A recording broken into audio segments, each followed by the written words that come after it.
The cold wind of early winter bit at my face as I made my way through the muddy paths of the borderlands. Life here in the southern reaches of Eldmere had never been gentle. The war between humans and orcs had ended years ago, but the peace that followed was fragile at best, a tense coexistence along the border where old hatred still simmered beneath the surface. I wasn't a knight or a noble or anyone of importance. I was simply a man who took whatever work he could find, hunting for hire, mending fences, chopping wood, setting traps for the pests that destroyed crops. Anything to earn a few silver coins to keep body and soul together. That morning, the innkeeper slid a crumpled piece of paper across the scarred wooden bar. "Job for you," he grunted. "Fence repair, weed clearing, rat traps." The name listed was Lisa Grome. When I asked about her, his face tightened. "She's an orc." "So?" I replied. He leaned in, lowering his voice. "The villagers don't like her much. Best keep your distance if you value your reputation." His warning only piqued my curiosity more. I took the job. The farm sat on the far edge of the village, isolated enough that most people could pretend it wasn't there. It was a decent-sized plot with a vegetable garden, several old apple trees, and a wooden fence that had clearly seen better days. The first thing that caught my eye was a small wooden stand by the roadside. On it were loaves of bread, apples, potatoes, carrots, and a few bottles of goat's milk. A chalkboard sign read in neat handwriting, "If you need food, take what you require. If you can pay, leave something in return." I was still studying the sign when the door of the modest house creaked open. A figure stepped out onto the porch. She was taller than most human women, with pale green skin and long black hair tied back in a simple knot at the nape of her neck. Her sleeves were rolled up, revealing strong arms streaked with dirt from labor. But it was her eyes that held me, weary, yes, but possessing a quiet gentleness that seemed at odds with everything I had been taught about orcs. "Are you the one here for the fence?" she asked, her voice low and steady, carrying the faint accent of someone who had learned common later in life. I nodded. "That's me." She led me around to the back of the property without another word. The garden was larger than I had expected, neat rows of vegetables, beds of herbs, a goat pen, and a field of winter greens. But it was struggling. Tall weeds choked the paths. Sections of the fence were broken with clear signs of animals pushing through, and there were numerous small holes dotting the ground where rats had made themselves at home. "I can't manage it all by myself anymore," she said simply, gazing out over the land with a hint of resignation. I set to work right away. I pulled out the rotted posts and drove new ones deep into the cold earth, reinforcing them with wire and sturdy rope. As I hammered and dug, she stood nearby watching me for a long time in silence. Eventually, she crossed her arms and said, half in jest and half in warning, "Be careful." I looked up, wiping sweat from my brow. "Careful of what?" She met my eyes. "I attach easily to people who work hard." A laugh escaped me before I could stop it. I rested the hammer on my shoulder and replied, "Then I suppose I'll have to stay a little longer." For a moment, she froze. Then she turned her face away. But not before I saw the tips of her ears flush a deeper green. By late afternoon, the section of fence I'd worked on looked markedly better. I gathered my tools, preparing to leave for the day. She returned carrying a cloth bag filled with fresh bread and several crisp apples. "You don't have to pay me yet," I said. "I haven't finished the job." "I know," she replied softly, pressing the bag into my hands anyway. As I climbed onto my old cart and urged the horse forward, I glanced back at the farm one last time. The orc woman stood on her porch, watching me depart. For reasons I couldn't quite explain, I had the strong feeling that this place, and she, would draw me back here many more times before the winter was through. My name is Rowan Vale, and that was the day everything began to change. 3 days later, I found myself riding back to the farm even though the fence didn't truly need more work yet. The excuse I had prepared felt thin even to me. I wanted to check the traps I had set for the rats, but the truth was simpler.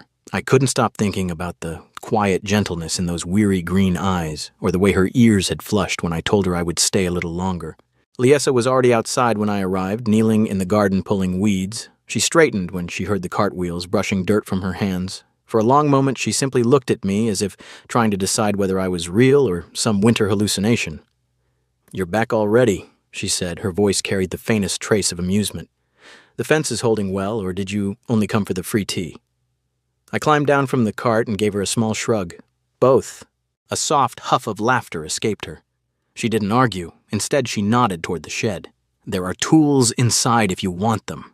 From that day on, I stopped pretending I only came for the job. Every morning, I found new reasons to return. I dug drainage trenches so the garden wouldn't flood when the snow melted. I patched the leaking roof of the goat shed while she held the ladder steady.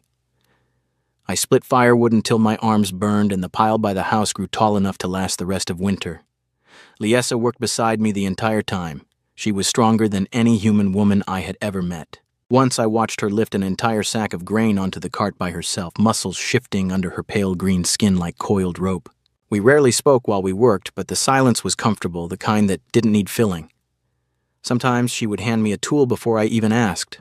Sometimes I would pass her a cup of water without a word. The rhythm of our labor felt strangely right. One afternoon, while I was repairing a broken section of fence near the road, I noticed something I hadn't seen before. A small boy from the village crept up to the wooden stand, took 2 apples, and left behind a single copper coin with obvious reluctance. Liesa watched from a distance but said nothing. Later, I asked her why she kept the stand open when so many people in the village disliked her. She wiped sweat from her brow with the back of her hand. "Hungry bellies don't care whether the hand that feeds them is green or pale. If they need food, they should take it." I learned more in the following days. She mixed herbal poultices for the village healer when children fell sick. She left jugs of goat milk on doorsteps at night for families too poor to buy any. She never asked for thanks. She simply continued helping the same people who whispered behind her back. Yet the villagers did not return her kindness. When I went into the village to buy more nails, 2 men pulled me aside near the smithy. "Stay away from that orc," one of them muttered. "She's only pretending to be harmless." Another laughed coldly. "Careful she doesn't keep you there forever, boy. You'll wake up one morning with a ring through your nose." I walked away without answering, but their words left a bitter taste in my mouth. Every evening, after the work was done, Liesa would brew tea with fresh mint from her garden. We sat together on the narrow wooden porch, wrapped in thick blankets, watching the first light snow drift down between the bare branches of the apple trees.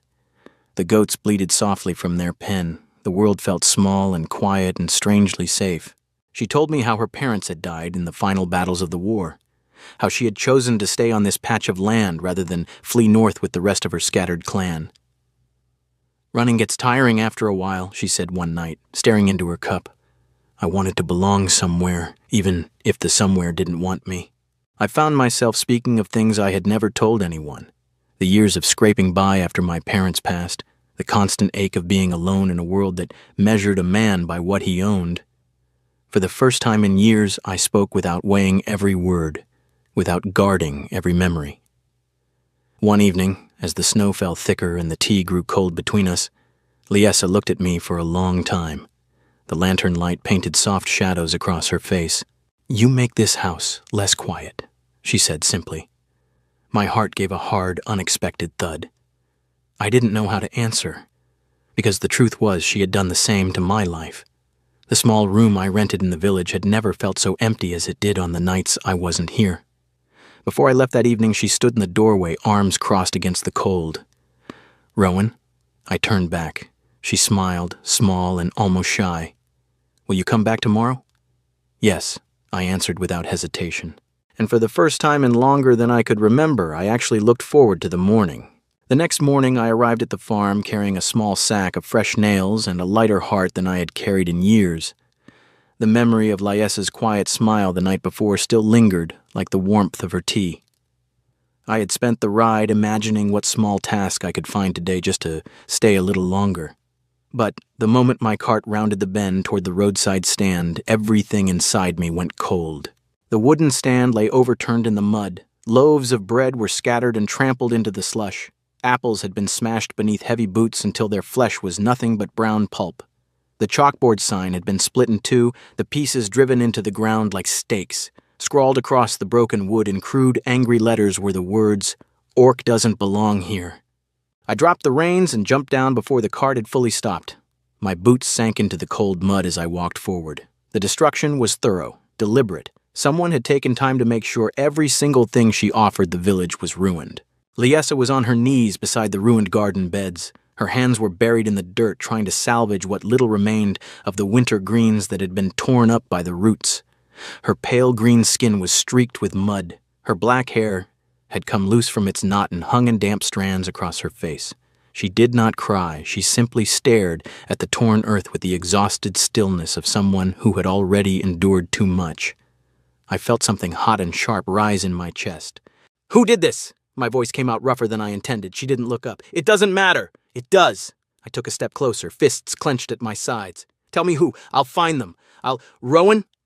Her hand caught my wrist before I could turn away. Her grip was strong, but her fingers trembled slightly. Don't become the person they expect you to be. That's what they want. They want you angry. They want you to prove that humans and orcs can never be anything but enemies. I stared down at her. The quiet resignation in her voice hurt worse than any insult the villagers could have thrown at me. I wanted to argue, to march into the village and drag the cowards out by their collars. Instead, I exhaled slowly and knelt beside her in the mud. "Then we fix it," I said, "together." We spent the entire day rebuilding. I rode back to the village and bought fresh wood and wire, paying with the last of my coins. When I returned, Liessa was already dragging the broken stand upright. We worked side by side in silence at first, then gradually found words again. I held the posts while she hammered. She mixed mortar while I leveled the ground. The sun climbed higher and the air grew colder, but neither of us stopped. Then something unexpected happened. An old human woman I recognized from the village edge approached slowly, carrying a small sack. She stopped a few paces away, eyes flicking between us. I heard what happened," she said. "My granddaughter was sick last month. Liessa left medicine on our step. No one asked her to." She set the sack down. Inside were dried beans. "It's not much, but it's something." Before I could respond, 2 village children appeared, their mother trailing nervously behind them. The little girl shyly helped gather the scattered carrots that were still good. The boy held nails for me while I repaired the stand's frame. A little later, a carpenter I had once done odd jobs for arrived with scraps of lumber in his wagon. "Figured you might need these," he muttered, not quite meeting my eyes. Not everyone came. Most of the village still kept their distance, watching from afar with folded arms and tight mouths. But a few did come. A few chose to help instead of destroy. It wasn't much, but it was something. By the time the weak winter sun dipped behind the trees, the stand stood again. It was rougher than before, but it stood. Fresh vegetables and a few new loaves Liessa had baked that afternoon were arranged neatly on top. The new sign, written in her careful hand, simply read, "Take what you need." We sat on the porch that evening, both of us exhausted, mud drying on our clothes. The lantern flickered between us. Liessa's shoulder brushed mine as she handed me a cup of tea. I took it but didn't drink. "I hate seeing you hurt like that," I said quietly. She was silent for a long time, staring out at the repaired garden. Then she asked, voice almost too soft to hear, "Because you pity me?" I shook my head. The words I'd been carrying for days finally pushed their way out. "No," I said, "because I love you." Liessa went completely still. For a moment I thought she had stopped breathing. Then a shaky laugh escaped her, small and trembling. "I warned you," she whispered, eyes shining in the lantern light. "I told you I attach easily to people who work hard." I set the cup down and turned to face her fully. "I know." She looked at me for a long moment, searching my face as if waiting for me to take the words back. When I didn't, she reached out and brushed a streak of mud from my cheek with her thumb. "And now," she said, voice barely above a whisper, "I'm attached for real." I didn't have an answer. I simply leaned in until our foreheads touched. The cold night air wrapped around us, but the space between us felt warm. For the first time since I had taken that crumpled job notice from the innkeeper, I understood exactly what I had walked into, and I had no intention of walking out. The storm came without warning that night. One moment the sky was merely heavy with low gray clouds, the next wind howled like something alive and furious, driving snow sideways in blinding sheets. I was finishing the last of the evening chores at the farm when Liessa stepped out of the goat pen, her face tight with worry. One of the younger does had wandered off earlier in the day and had not returned. She pulled her thick wool cloak tighter around her shoulders and told me she was going to search the northern woods before the weather worsened. "I'll be quick," she said, already moving toward the tree line. "Stay warm, I won't be long." I watched her disappear between the dark trunks until the blowing snow swallowed her completely. Then I went inside, stoked the fire, and waited. An hour passed, then 2. The wind grew louder, rattling the shutters and driving snow under the door in thin white fingers. I paced the small main room, glancing at the window every few seconds. The lantern on the table flickered as drafts slipped through every crack. Still no sign of her. When the third hour came and went, I could no longer sit still. I pulled on my heaviest coat, grabbed the oil lantern, a length of stout rope, and the thick fur blanket from the bed. I stepped out into the storm. The villagers I passed on the way to the forest edge tried to stop me. Old Marta from the next farm clutched my sleeve, her voice nearly lost in the wind. "Wait until morning, boy. You'll freeze out there for nothing. She's an orc. She's stronger than you think." I shook my head and kept walking. I can't wait. The northern woods were a different place in the blizzard. Trees that had seemed friendly in daylight now loomed like black giants, their branches whipping wildly. Snow stung my eyes and crept down my collar. Every step sank deeper. I called Liessa's name until my throat burned raw, but the wind tore the sound away before it could travel far. I pushed on, following the faint path she usually took when checking the upper pastures. The lantern light carved a small, trembling circle in the white chaos. Twice I nearly turned back, fear clawing at my chest. What if I got lost? What if I never found her? But each time the image of her kneeling in the ruined garden flashed behind my eyes, tired, silent, refusing to cry, and I kept moving. Hours blurred, my hands went numb inside my gloves, my legs burned with cold, then, just when I thought the storm would swallow me whole, I spotted something dark against the white at the bottom of a steep rocky slope. Liessa. She was half buried in snow, one leg twisted at an unnatural angle beneath her. In her arms she clutched the small lost kid goat, pressing it against her chest to shield it from the wind. The goat was still breathing, but barely. Liessa's pale green skin had gone ashen. Snow clung to her black hair and eyelashes. When the lantern light fell across her face, her yellow eyes widened in pure disbelief. "Rowan?" Her voice cracked. You really came?" I dropped to my knees beside her, sinking into the deep snow. "I told you I would stay," I said, already wrapping the fur blanket around both her and the kid. I meant it. She tried to laugh, but it came out as a weak cough. I checked her leg, swollen, probably broken from the fall, but she was still conscious, still holding the goat like it was the most important thing in the world. I tied the rope around her waist and mine so we wouldn't be separated, then half-carried, half-dragged her up the slope and deeper into the woods until I found the old hunter's shelter I remembered from past jobs. The small log hut was half-buried but intact. I kicked the door open and pulled us inside. The wind screamed outside, but the walls held. I set the lantern down, piled every scrap of dry wood I could find into the stone hearth, and struck flint until flames finally caught. Heat slowly pushed back the cold. Liessa sat against the far wall, teeth chattering, still cradling the goat. I wrapped the blanket tighter around her shoulders and added my own coat on top. "You're a fool," she whispered, but her voice held no anger, only wonder. "Coming out in this storm. For me." I sat beside her and gently took the goat, setting it closer to the fire where it could warm up. Then I pulled Liessa against my chest, letting her lean into me. Her body trembled violently from the cold and the pain in her leg. I rubbed her arms, trying to push warmth back into her skin. "I always thought," she said after a long silence, voice barely louder than the crackling fire, "that in the end, everyone leaves. My parents, my clan, the villagers, even the ones who pretend to be kind eventually walk away. I told myself it was safer not to expect anyone to stay." I rested my chin on top of her head. "I'm not them." She lifted her face. Snowmelt glistened on her cheeks like tears she refused to shed. Her yellow eyes searched mine, raw and unguarded. "Don't promise if you're not sure, Rowan. I attach too easily. You already know that." Outside, the blizzard roared louder, shaking the walls of the little shelter. Inside, the firelight painted everything in soft gold. I cupped her cheek with my cold hand. Her skin was still too chilled, but she leaned into the touch anyway. "I've never been more sure of anything," I said. Then I kissed her. It was slow, careful, almost hesitant at first, like both of us were afraid the moment might shatter. Her lips were cold but softened instantly against mine. She made a small sound in the back of her throat and slid her fingers into my hair, pulling me closer. The kiss deepened, warm and desperate and full of every unsaid thing we had carried for weeks. Snow howled outside, the fire crackled. Nothing else mattered.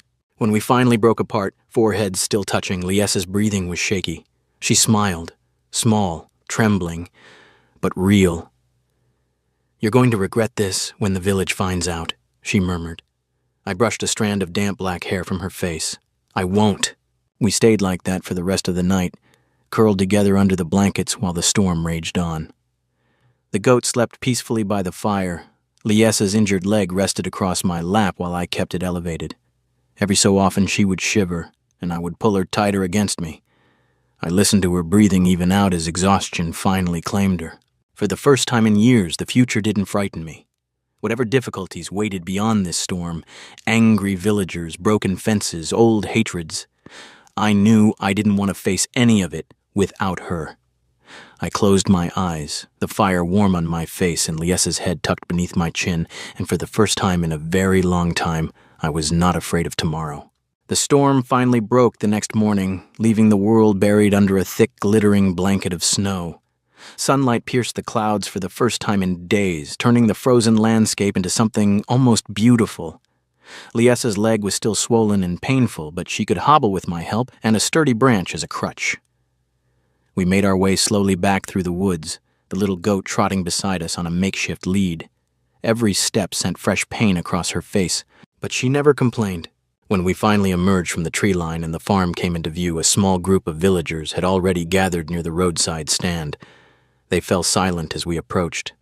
I felt their eyes on us, on the way Liesa leaned against my shoulder, on the blanket still wrapped around her, on the obvious fact that we had spent the night together, in the storm. For a moment the old tension thickened the air. Then old Marta stepped forward. The same woman who had tried to stop me from going after Liesa. "You found her," she said quietly. There was something new in her voice. Not warmth exactly, but respect. Most men would have waited for morning. I nodded. Liesa straightened a little, though she didn't pull away from me. Word spread quickly after that. Not everyone changed their minds. Some doors remained closed, some whispers continued, but the ones who mattered began to see us differently. We were no longer just the human and the orc. We were the two people who had walked out of a blizzard alive together. The roadside stand, which we had rebuilt only days earlier, soon became something more. Villagers started leaving small offerings, extra seed packets, bundles of wool, jars of preserved fruit. Children came to trade eggs for milk. A young mother whose baby Liesa had once helped left a warm cloak for the coming winter. The stand no longer belonged only to Liesa. It became a quiet meeting place where people from both sides of the old divide could leave something and take something without shame. Hunger, it turned out, really didn't care about green skin or pale. A week after the storm, I packed the few belongings I owned in my rented room and brought them to the farm. The cart creaked under the weight of my tools, spare clothes, and the old wooden chest that held everything I had left in the world. Liesa watched from the porch as I carried the last load inside. She didn't say anything at first. She simply stood there with her arms crossed, the faint scar of exhaustion still visible beneath her eyes. That night, after the fire had been banked and the goats settled, we stood together on the porch looking out over the snow-covered garden. The lantern light spilled softly across the wooden boards. Liesa's hand brushed mine, then stayed. She spoke first, voice low. "Are you sure, Rowan?" I turned to her. "Sure about what?" "About this." She gestured at the house, the garden, the quiet life we had begun building together. "I warned you from the very first day. I attach easily, too easily. Once I let someone in, it's hard for me to let them go. And if you stay, I won't be able to let you go." I stepped behind her and wrapped my arms around her waist, pulling her back against my chest. Her body fit perfectly there, warm and solid and real. Snow drifted lazily from the dark branches of the apple trees. The air smelled of wood smoke and cold earth and the faint herbal scent that always clung to her hair. "Good," I murmured against her ear, "because I intend to stay for the rest of my life." She let out a shaky breath that might have been a laugh or something closer to relief. Her hands came up to rest over mine, where they lay across her stomach. "Rowan Vale," she said softly, "you are either the bravest man I have ever met, or the most foolish." I smiled into her hair. "I'll take both. We stood like that for a long time, the quiet of the winter night wrapping around us like another blanket. Somewhere in the distance a wolf howled once and fell silent. The goats shifted in their pen. The old fence I had first come to repair stood straight and strong in the moonlight.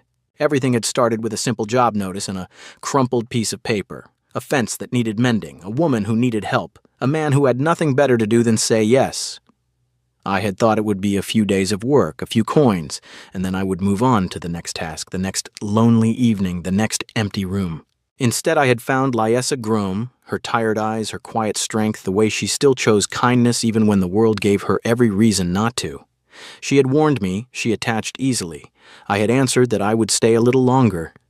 And now here we were. I tightened my arms around her and pressed a kiss to the side of her neck. She leaned back into me with a contented sigh. "Welcome home," she whispered. I closed my eyes and let the words settle deep in my chest. My name is Rowan Vale, and this farm, this woman, this life we had chosen together, they were home now. The fence had only been the beginning. The real work, the real promise had been the day I decided to stay.